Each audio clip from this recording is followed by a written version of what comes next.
Hello, people. How are you doing? Hope you're doing well. I'm not sure how many of us have seen the viral video that is going around, and it has to do with this Coldplay concert. To be honest, I've not heard of Coldplay before. This viral video, I don't know them. I don't know what the group is. I think obviously it's a music concert, and there's this viral video of a couple who were caught on the kiss cam. So if you know the kiss cam, is the camera in concerts, on games, and it goes round and goes on a couple, and then it dares them to kiss themselves and stuff like that. I don't understand the idea of it, but anyway, that's not what I'm concerned about right now. But it's the viral video that gone around about, well, I call them a couple or not. Anyway, welcome to Music with Mary. It's a lovely discussion and I think we should have. Okay, everyone is talking about it. People have their opinion. I want to hear your opinion. I want to let out my own opinion on it as well.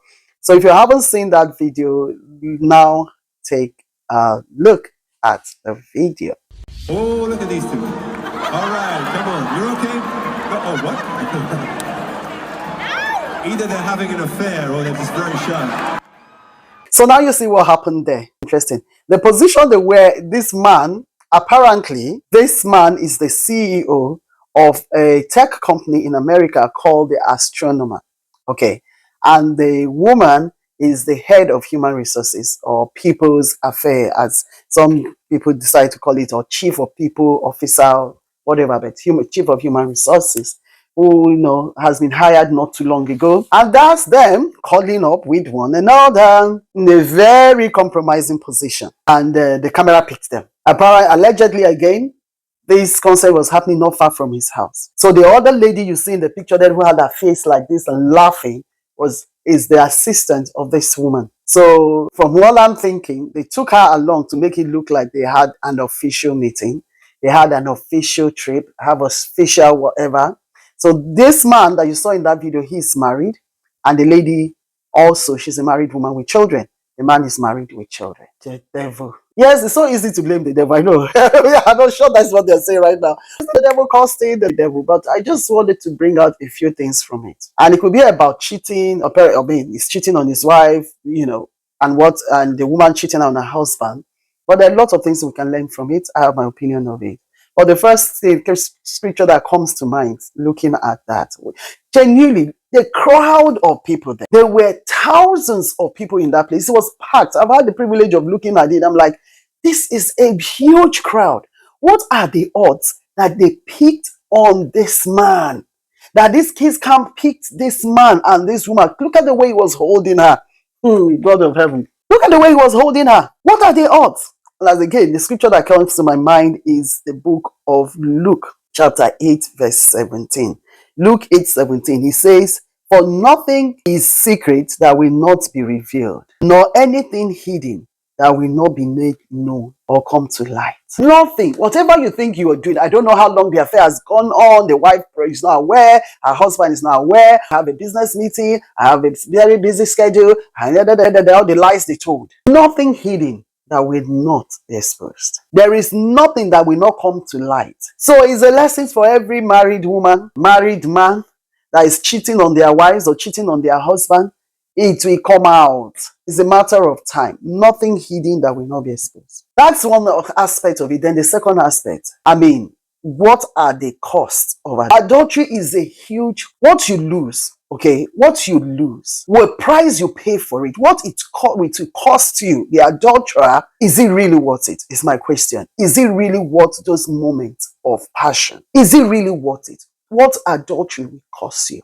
What sin, let me make it broader, what sin will cost you? Is it really worth it? If you check what it will cost you, is it worth it?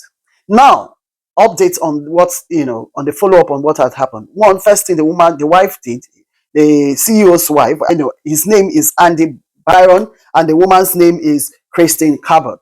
This man, the wife has instantly removed the surname. She has removed his surname from her Facebook page. The husband, he has to delete his LinkedIn account. The Christine herself has deleted her LinkedIn account.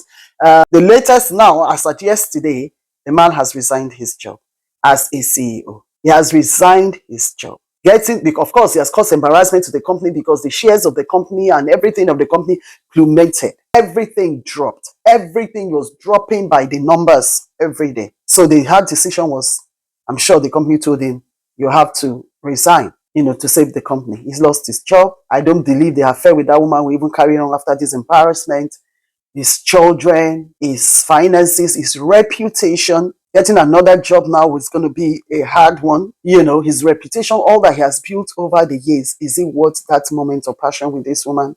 That's the question to ask. Every one of us must think about the action, especially when it has to do with adultery. Jesus, Bible told us that every other sin is outside the body, but the sin of sexual immorality is against the temple of God. So it's either fornication or adultery. But what made adultery worse is that you're not the only one involved here. You've got your wife, you've got your husband, you've got your children. Posterity. There is something called a generational pattern, generational cause. The spiritual implication, the mental implication, the psychological implication, the pain you cause the other person, is it really worth it? Is it really worth that moment of passion? Is it really worth it? You're tired of the marriage, you don't want the wife anymore, let her go, rather than doing that to her or to him. So that's my opinion. I'll read one more scripture, Proverbs chapter 6. Another scripture that comes to mind. If any scripture comes to your mind, please do put in the chat as well. Let me have your take on this.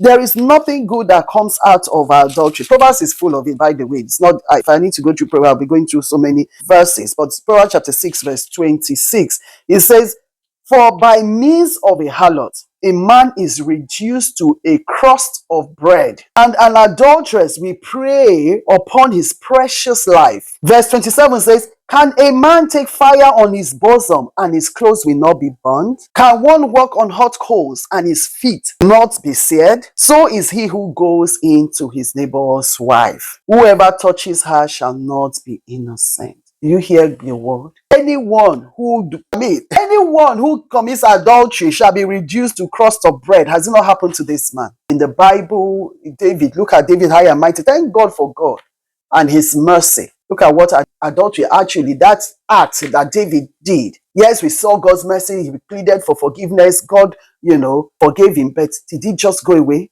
Did he not lose his child as a result? Did his own son not sleep with his concubines and his wives in the open glare? God said, you did this thing in the secret, but your own punishment will happen in the open glare of everyone, right on the rooftop. His own son, my goodness, that's even if it was somebody else, it was different. His own son slept with his wives while David was still alive. Look at all the ripple effects of so many things that happened. His own son raped his daughter. So when you go about giving in to the temptation of especially adultery, think about the repercussion. Think about the consequence. Think about, and because that seed has been sown, his son raped his daughter. At the end of the day, what happened? Another of his son, Absalom, killed Ammon. His son killed. So we are looking at murder, because he had committed murder, he raped it. He committed adultery, and it wasn't just adultery. He took advantage of that woman. So it was more or less rape. She had no choice. She can't say no to the king. What did he rape? So men, women who think it's cool in this generation, it looks like it's an in thing, it's just this, it's just to give it the all manner of names. I heard Two-Face said that in an interview. I said, it's given to man can't stay with one woman. You can love one with all your heart, with all your woman, with all your heart, with all your mind, but you can't stay with one woman. That's the in thing. That's what the biological makeup of a man.